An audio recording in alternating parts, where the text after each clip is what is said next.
Песни гор слышны еще до официального открытия фестиваля. Не дожидаясь приглашения на сцену, многие артисты музицировали прямо в фойе. Патина Сираева распевает старинную аварскую песню. В ней нет припева, только 3 куплета о любви. Она настолько воодушевляет, что исполнять ее, не закрыв глаза, не получается.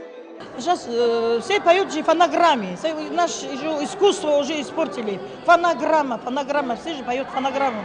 Я хотела бы сейчас все пели живем. Ослепительного света софитов и ярких декораций, как на музыкальном шоу «Битва хоров», здесь, конечно, не было. На сцене лишь баннер с названием конкурса и несколько микрофонов. Спецэффекты только отвлекли бы зрителей, а тут ведь надо сосредоточиться и задуматься над смыслом песен. Они старинные, народные, обо всем. О любви к матери, родной земле и природе. Солисты хора Ирпели на кумыкском называют их «бозаир».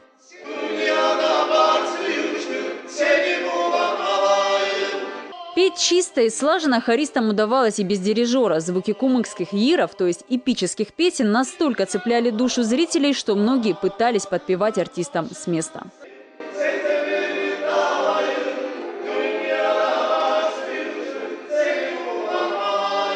Громкими аплодисментами зал встретил Латипа Шаипова. Он первый, кто попытался исполнить песни Татама Мурадова. В стихах известного композитора и музыканта, говорят кумыки, заложена светлая лирика и глубокая мудрость.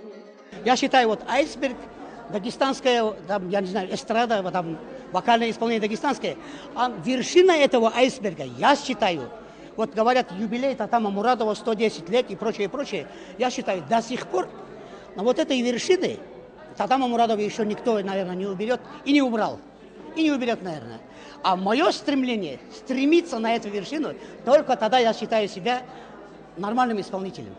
Праздник народной музыки сегодня нужен, считают артисты, ведь только он помогает возродить любовь к родной национальной музыке и немного отойти от стиля R&B, попсы и рэпа.